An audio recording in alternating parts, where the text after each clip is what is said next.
요한일서 2장 12절에서 17절의 말씀으로 하나님의 뜻을 행하는 자라는 제목으로 말씀을 전하겠습니다. 오늘 요한일서 본문에는 다양한 대상들이 등장하고 있습니다. 우리가 익히 읽었듯이 자녀들과 또 아비들과 청년들이 등장을 합니다. 이 자녀의 세대, 그 다음에 젊은이로 대별되는 청년의 세대, 그리고 아비의 세대, 즉 3세대를 구별해서 지금 이야기를 하고 있는데요. 이거는 세대를 구별하거나 서로 차별화를 주기 위해서 이렇게 기록한 것이 아니라 사실상 지금 이 요한 사도의 글을 전 세대에 아울러서 선포하고 있는 것으로 보시면 되겠습니다. 그래서 먼저 자녀들에게 이야기하지요. 너희에게 쓰는 것은 너희 죄가 그의 이름으로 말미암아 사함을 받았습니다. 이 죄에 대한 부분들은 유대인들에게 있어서는 이 죄가 유전적으로 내려오는 것을 완전히 율법적으로나 그들의 신앙적으로 알고 있습니다. 우리가 신학에서도 또 우리가 교리적으로도 우리가 알고 있는 건 역시 우리의 죄는 우리 각자가 태어나서 짓는 죄에서 기인한 것이 아니라 첫사람 아담 이후로부터 그가 에덴 동산에서 사탄의 유혹으로 하와와 그리고 그의 배우자로 되어 있었던 아담이 그 사단의 유혹에 의해서 선악을 알게 하는 나무의 실과를 따먹은 이후로 우리 모든 인류에게는 유전적인 죄가 우리 가운데 실제한다는 거예요. 그래서 이것이 태어나는 그 아기들이 자기의 행위나 생각과는 상관없이 아담 이후의 모든 사람들은 죄가 존재한다는 거예요.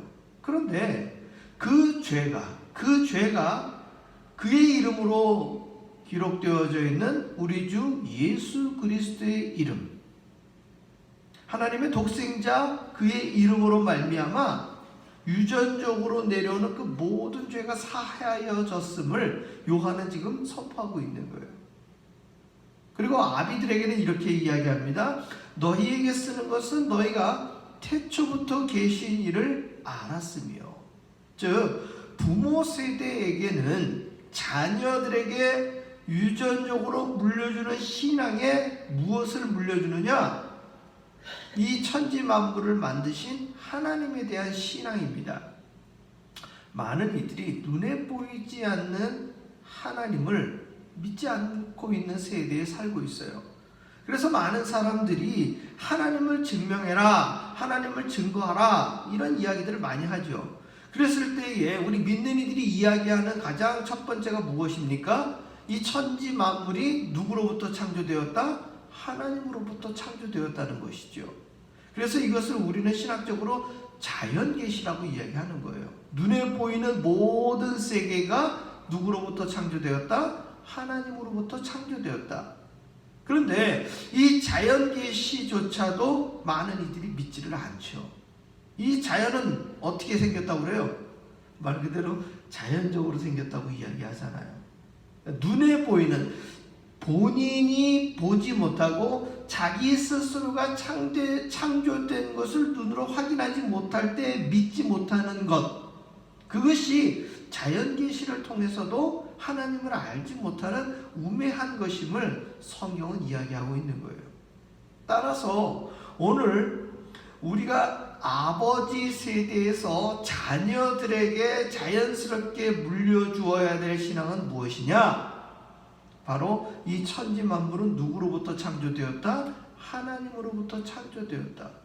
그리고 자녀 세대가 깨달아야 되는 사망의 권세는 누구로부터 왔는가? 바로 우리 주 예수 그리스도로부터 왔음을 아버지 세대와 자녀의 세대가 근원적으로 알아야 되는 믿음의 베이스라는 것이지요. 그리고 오늘 청년들에게 이런 말씀을 주지요. 너희에게 쓰는 것은 너희가 악한 자를 이겼습니다. 여러분, 우리는 악에 대해서 다시 한번 정의를 내려야 됩니다. 우리는 악을 정의할 때 악의 상대성에 대해서 선한 것을 이야기합니다. 즉 선과 악이라는 개념으로 이분법적으로 생각하기가 쉬운데, 이 선과 악에 대한 이분법적인 생각은 사실 사람들의 철학적 사고에서 나온 거예요. 성경은 악한 것에 대해서 무엇라고 정의하느냐? 불순종이라고 정의합니다. 즉 하나님의 말씀을 믿지 않는 것이 뭐예요? 그게 악한 거예요. 하나님의 말씀에 순종하지 않는 게 뭐예요? 그게 악한 거예요. 따라서 우리가 악한 것을 이긴다라는 것은 하나님 말씀에 순종하는 것입니다. 우리는 21세기의 모든 매스미디어와 모든 영화나 눈에 보여지는 다양한 매체들을 통해서 사회 정의, 그리고 이 세상의 악한 무리를 무찔러 버리는 것, 이런 이원화된 생각에 너무 사로잡혀 있기 때문에 사람들이 생각하는 정의, 사람들이 만들어 놓은 법의 테두리를 벗어나는 것은 응징해야 되는 어떤 권선징악이라는 이 사자성어 안에 들어있는 이 사회정의가 우리의 이성과 우리의 철학을 너무 잠식해 들어왔기 때문에 우리는 사회를 바라볼 때 나는 어디에 속했다고 생각하는 거예요? 선한 곳에 속했다고 생각하는 거예요. 그리고 내가 생각하고 있는 선한 것의 이 테두리를 넘어서는 거는 다 뭐예요? 그건 다 악한 거예요. 그러니까 우리는 무의식적으로 다른 사람을 비판하고 비난하고 잘못된 것에 대해서 재단하는 우리들의 사고방식이 교육과 또 사회를 살아가고 있는 사회법과 이런 모든 것들을 통해서 나는 항상 선한 자리에 있고 사회에 나쁜 일을 하는 사람들은 항상 악한 자리에 있는 이런 이원화된 생각을 우리는 갖고 있다는 거예요. 그러나 이것 자체, 내가 심판자의 자리에 있고 내가 모든 의를 재단하는 자리에 있는 것 자체가 뭐예요? 그게 악한 거예요. 결국 이 청년들이 악을 이기었다는 것은 청년들이 착해지고 선해진다는 개념은 결코 아닙니다. 우리가 악을 이긴다는 것은 오늘 12절과 13절에 나와 있는 것처럼 첫째는 예수 그리스도의 이름으로 나의 죄가 사하여졌음을 우리가 믿게 되는 것이고 알게 되는 거예요. 그게 악을 이기는 거예요. 두 번째, 천지 만물을 창조하신 분이 하나님이심을 우리가 고백하고 그것을 믿을 때 우리는 성경에 기록되어 있는 모든 하나님의 말씀을 순종하는 거예요. 그게 악을 이기는 거예요. 이것이 우리에게 있어서, 젊은 세대에게 있어서 사도 요한이 주고 있는 말씀의 핵심이에요. 그래서 14절을 보십시오. 아이들아, 내가 너희에게 쓴 것은 너희가 아버지를 알았으며, 아비들아, 내가 너희에게 쓴 것은 너희가 태초부터 계신 이를 알았으며, 청년들아, 내가 너희에게 쓴 것은 너희가 강하고 하나님의 말씀이 너희 안에 거하시며 너희가 흉악한 자를 이겼습니다. 할렐루야. 따라서 우리가 핵심적으로 믿어야 될 하나님의 말씀은 지금 현재 진행형인 것도 중요하지만 2000여 년 전에 예수님께서 십자가에 죽으신 그 놀라운 사건을 우리가 믿고 있는, 과거와 현재와 미래를 아우르는 이 모든 전 시간과 전 세대의 신앙이 우리에게 있어서 굉장히 중요한 것이죠. 사도 요한은 이 요한 1서를 쓸 때에 본인은 이미 아비의 세대입니다. 그래서 오늘 기록되어져 있는 이 모든 말씀을 전달할 때는 사실상 청년들의 세대, 자녀들의 세대에게 이 핵심적인 내용이 전달되어지기를 소망하는 거예요. 그리고 이 요한 1서를 받는 세대들은 예수님의 십자가의 죽으심과 사흘 만에 부활하심과 그가 하늘로 승천하심을 본 사람도 있고 들은 사람도 있는 실제화되어져 있는 그 세대의 사람들에게 이 말씀을 전하고 있는 거예요. 그리고 그 세대가 넘어갔을 때, 왜냐하면 살아서 그것을 직접 본 증인들의 세대가 이제 나이가 들어서 혹은 순교를 당함으로 말미암아 생명이 끊어지는 상황 가운데에서 그것을 보지 못한 사람들에게 이 모든 내용을 지금 전달하고 있는 거예요. 따라서 오늘 이 본문의 말씀 12절에서 14절까지 있는 이 모든 말씀은 지금 현존하고 있는 전 세대와 이제 예수 그리스도의 실제화된 사건을 보고 듣지 못한 그 후세대를 향한 이 노사도의 간절한 소망이 담겨져 있는 거예요. 모든 세대가 하나님을 알기를 원하고 모든 세대가 예수 그리스도를 알기를 소망하는 거예요. 그래서 이 믿음이 있는 세대가 오늘 이 이후에 주어지는 말씀, 이 세상이나 세상에 있는 것들을 사랑하지 말라. 누구든지 세상을 사랑하면 아버지의 사랑이 그 안에 있지 아니하니. 여러분 기억하십시오. 예수를 믿는 믿음은 머릿속에 들어있는 소프트웨어가 결코 아닙니다. 우리의 신앙은 하드웨어, 즉 우리의 삶의 자리에서 나타나는 거예요. 그래서 첫 번째 순교자의 신앙을 따라 사는 사람들은 어떻게 산 사람들이에요? 믿음을 지키기 위해 자기의 생명을 내어놓은 사람들이에요. 골방에 숨어서 내가 머릿속으로 나 혼자만 믿으면 되겠지라고 했던 숨어있는 소프트웨어적인 삶이 아니라 자신들의 삶의 자리에서 예수 그리스도임을 나타냈다는 것은 내가 예수를 믿는 믿음을 세상을 향하여 드러낸 사람들이에요. 그랬기 때문에 믿지 않는 로마의 황제에 소속되어 있었던 많은 사람들이 그리스도인들을 잡아다가 어떻게 한 겁니까? 콜로세움에 짐승의 밥으로 던지기도 한 것이고 로마 거리를 태우기 위해 불로 붙여 화형에 처하기도 한 것이고 십자가에 달아서 사람들에게 본보기를 보이기도 했던 거예요. 그 모든 사람들의 삶은 자신들의 삶의 자리에서 자신이 그리스도인임을 나타냈던 사람들이에요. 두 번째, 오늘 사도 요한은 세상에 속하지 않는 사람들에게 이렇게 표현합니다. 이는 세상에 있는 모든 것이 육신의 정욕과 안목의 정욕과 이생의 자랑이니 다 아버지께로부터 온 것이 아니요 세상으로부터 온 것이라. 우리는 이 세 가지 단어 너무나도 잘 압니다. 육신의 정욕, 안목의 정욕, 이생의 자랑.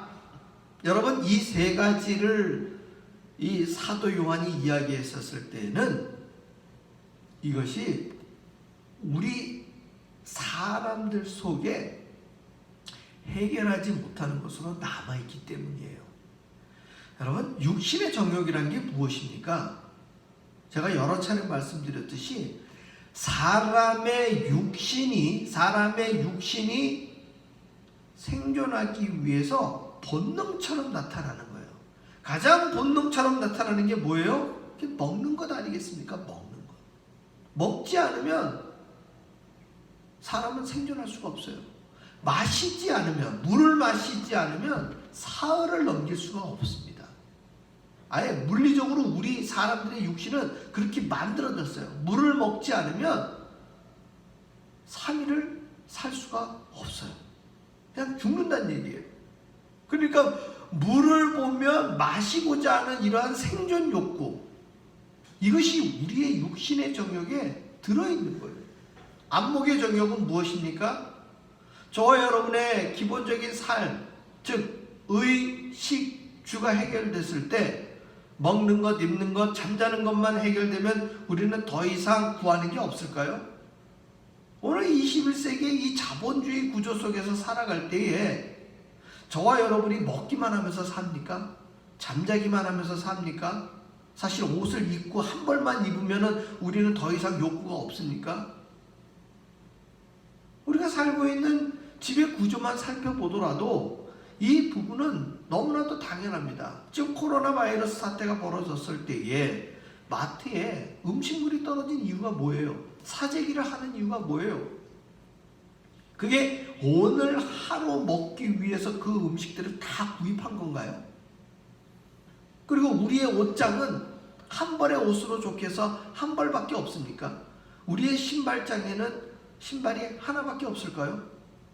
뭐 아시는 바와 같이 4인 가족만 되더라도 신발장에 신발은 몇 켤레가 돼요? 수십 켤레가 되는 거예요. 옷장 안에 옷 역시도 마찬가지예요. 심지어 우리 한국인들은 그런 이야기 있죠. 슈퍼마켓에 나갈 때에도 화장을 하고 옷을 차려입는다라는 말이 있어요. 그게 뭐예요? 나의 입는 것을 나 한 사람의 추위나 더위나 이런 것들을 단순히 가리기 위한 삶이 아니라 다른 사람들에게 보이기 위한 삶이 있다는 거예요. 그래서 내가 차고 있는 시계, 내가 살고 있는 집, 내가 타고 다니는 차가 나를 보여주고 나의 어떤 사회적인 인격체처럼 나를 감싸게 된다는 것이 이 21세기 자본주의 삶에서 드러나는 이 안목의 정욕이라는 거예요. 내가 원하는 그것이 단순히 나의 본능적인 삶을 채우기 위한 것에서 그치는 것이 아니라 흡사 나를 다른 사람들에게 더 잘 내어 보이기 위한 우리들의 욕심, 욕구, 욕망 이런 것들이 안목의 정욕에 다 담겨져 있다는 것이죠. 그래서 우리는 이 땅에 살고 있는 상황 가운데에서 이 생의 자랑을 위해서 살아가고 있는 거예요. 그것이 나 한 사람한테만 끝나는 것이 아니라 때로는 그것이 자자손손 우리 자녀 세대에게까지도 속칭 잘 먹고 잘 사는 것을 유전적으로 물려주기에 우리는 얼마나 많은 노력들을 기울이고 있습니까? 한국 사회에서 금수저니 은수저니 흑수저니 하는 단어들이 등장하는 이유는 바로 이 이생의 자랑이 자자손손에게 흘러가기를 소망하는 마음들이 담겨져 있기 때문에 그런 거예요. 그러나 기억하십시오. 오늘 노사도가 이 요한 1서에서 전하고자 하는 전 세대에 아우르는 것이 이생의 자랑이나 안목의 정욕이나 육신의 정욕에 있는 것이 아니라는 거예요. 더욱이 이 요한은 이 모든 것을 이렇게 정의하고 있습니다. 이 세상도 그 정욕도 지나가되 오직 하나님의 뜻을 행하는 자는 영원히 거하느니라. 여러분, 이 말씀은 베드로가 이야기한 풀은 마르고 꽃은 시드나 하나님의 말씀은 세세 무궁토록 영원함이라 라고 고백했던 내용과 그 맥을 같이 하고 있는 거예요. 예수님과 꼭 공생애를 같이 하지 않았을지라도 사도 바울의 고백에서도 이러한 고백들은 묻어나고 있는 거예요. 오늘날 우리는 지금 이 세대를 살아가고 있는, 현존하고 있는 모든 전 세계의 사람들이 살아 계신 동안에 정말 이런 전 세계적인 이 전염병은 사실 처음 겪는다고 해도 과언이 아니에요. 생명을 잃는 이 전 세계의 지금 이 전염병은 21세기를 살아가고 있는 모든 세대의 사람들이 사실 처음 겪어보는 공포라고 해도 과언이 아니라는 거예요. 그 얘기는 뭐냐? 이러한 상황을 지금 모든 세대가 처음 만난다는 거예요. 처음 만난다는 건 무엇입니까? 겪어본 경험이 없기 때문에 이런 상황에서 어떻게 해야 될지에 대해서 그 누구도 정답을 알고 있지 않다는 거예요. 그래서 이 전염병을 통해서 우리가 깨달은 것이 참 많습니다. 여러분 전염병을 겪어보니까 어떻게 됩니까? 돈이 많거나 적거나, 나이가 많거나 적거나, 건강하거나 건강하지 못하거나, 이 전염병에 대해서는 모두가 동등하다는 것이죠. 모두가 똑같이 경험하게 되는 거예요. 여러분 아시다시피 영국 총리도 코로나 바이러스의 확진자가 되었어요. 영국 총리가 의료진이 없습니까? 권력이 없습니까? 그럼에도 불구하고 그도 어쩔 수 없이 코로나 바이러스에 감염될 수밖에 없는 상황에 노출된다는 거예요. 지금 전 세계에 코로나 바이러스로 인하여서 가장 많은 사망자가 나온 나라가 어느 나라입니까? 저 여러분이 살고 있는 미국 아닙니까? 미국이 이 뉴스가 있기 전까지는 미국을 대변하는 말이 무엇이에요? 미국에서 가장 강한 나라, 미국이 세계에서 가장 강한 나라. 그 강하다라는 건 뭐예요? 국방력 아니겠습니까? 그리고 세계에서 가장 잘 사는 나라, 뭘 갖고 얘기합니까? 경제를 갖고 얘기하는 거 아니겠습니까? 세계에서 많은 사람들이 살고 싶어하는 나라, 무엇입니까? 먹는 것, 입는 것, 잠자는 것이 워낙 많이 넘쳐나는 나라 아니겠습니까? 세계 인구의 5%밖에 안 되는 사람들이 살고 있지만 전 세계 물자의 25%를 쓰고 있어요. 심지어 미국에서 생산되는 농산물을 시장 경제에 맡기지 않고 그냥 보급시키면요, 전 세계 사람들이 먹고도 남을 식량이 미국 한 나라에서 생산되고 있어요. 이것이 지금 실존하고 있는 현재의 상황임에도 불구하고 미국이 지금 이 코로나 바이러스, 눈에 보이지도 않는 1mm의 100만 분의 1밖에 안 되는 그 작은 바이러스에 지금 어떻게 되고 있느냐? 사망자가 속출하고 있는데 손을 쓸 수가 없어요. 약을 개발할 수가 없어요. 백신이 나오려면 아직도 2년이라는 시간이 걸려야 됩니다. 사실상 뉴욕이라는 도시는 지금 사망자를 처리할 수 없어서 냉동 트럭에 시신자를 안치하고 있는 상황이에요. 왜? 병원이나 장례식장에서 더 이상 시신을 보관할 수 없는 상황에 있기 때문에 그래요. 저와 여러분의 삶의 자리에서 지금 코로나 바이러스가 이 노스캐롤라이나에서 확진자의 우리 가족이 나타나면은요, 죄송한 얘기지만 병원에 가도 지금 진료를 받을 수 있는 상황이 안 돼요. 진료 키트 자체가 모자라기 때문에. 그래서 지난 10년 동안 미국에 사는 가운데 저는 개인적으로 요즘 들어서 정말 우리 조국이 좋은 나라구나. 우리 조국이 정말 의료 체계가 잘 돼 있는 나라구나.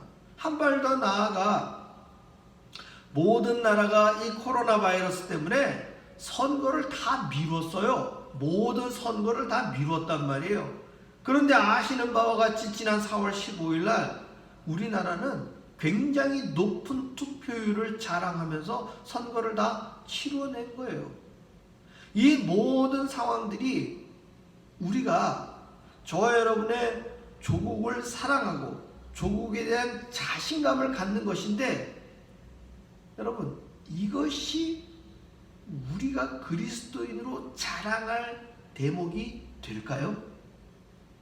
우리가 한국인임을 자랑할 수는 있지만 이것이 우리의 삶을 영원으로 이끌 수 있느냐? 그건 아니라는 거예요.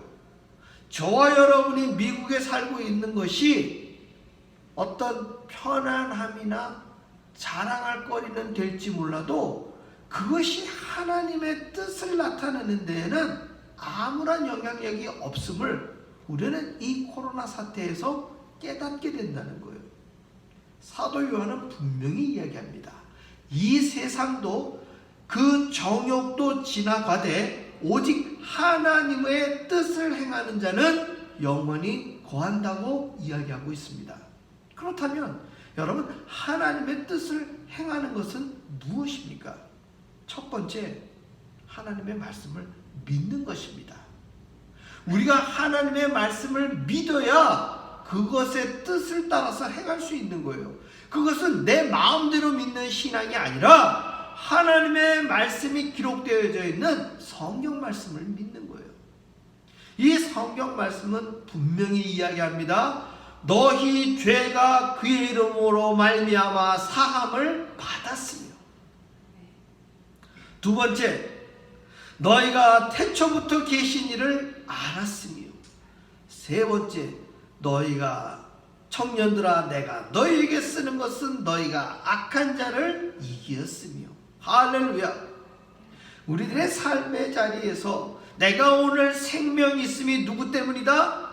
우리 주 예수 그리스도 때문이다. 그리고 하나님께서 말씀이 육신이 되어 이 땅에 오셨기 때문이다. 이것을 믿는 믿음이 우리가 하나님의 뜻을 행하는 가장 근원입니다. 그리고 두 번째, 우리가 그 말씀을 믿을 때 하나님을 사랑하고 내 이웃을 내 몸과 같이 사랑할 수 있는 이 믿음이 나타나는 거예요. 지난 한 주간에도 우리 예찬교회는 지난 수요 예배 때에도 말씀드렸지만 저 서쪽 끝에 있는 토렌스 제일장로교회에서 1,000불짜리 체크를 우리 교회에 보내주셨어요. 무슨 이유로? 무슨 연유로? 여러분들 성도님들 가운데 토렌스 제일장로교회에 계신 그 어떤 분이라도 아는 분 계셔요? 없어요. 그러나 그 교회에서 이 코로나 바이러스 때문에 연약한 우리 예찬교회를 알게 되어져서 얼굴 아는 사람 한 사람도 없음에도 불구하고 1,000불의 체크를 보내주는 거예요. 누구의 이름으로? 그리스도의 이름으로.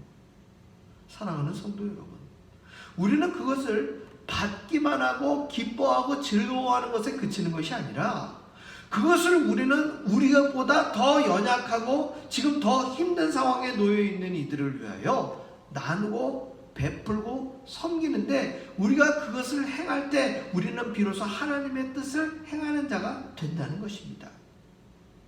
우리 교회 강대상에도 지금 푸드 패키지, 푸드 박스가 놓여져 있어요. 우리는 이 주일이 지나서 다음 주간 가운데에는 이것을 하나하나 따로 재포장을 해서 우리가 살고 있는 지역에 홈리스 분들에게, 만나는 이들에게 나눠주려고 합니다. 그리고 연로하신 분들 가운데 생필품이 부족한 분들에게는 우리가 찾아가서 그것을 전달해 드리려고 하는 계획도 갖고 있습니다. 또 이미 그것을 행하기도 하였습니다. 그리고 아시는 분들도 계시겠지만 마스크를 만들어서 또 전달하고 있는 일들도 우리가 드러내지 않고 있어서 그렇지 지금 행하고 있다는 것입니다.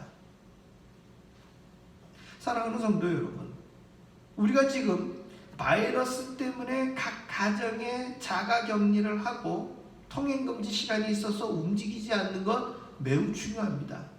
그러나 거기에서만 끝나는 것이 아니라 우리가 움직일 수 있는 시간과 내가 행할 수 있는 삶의 영역이 있다면, 그리고 내가 가지고 있는 물건 가운데 나눌 수 있는 것이 있다면 그것을 내일 행하는 것이 아니라 오늘 우리가 나눌 때에 내일 우리의 삶의 자리에는 희망과 소망과 하나님의 기대가 있는 것입니다. 오직 하나님의 뜻을 행하는 자는 영원히 거하느니라. 이것은 하나님의 뜻 가운데에서 영원히 거하는 겁니다. 저와 여러분, 예수를 믿는 모든 그리스도인이라 할지라도 우리는 어떤 시간에 육신의 장막을 벗을지 알 수 없는 거예요.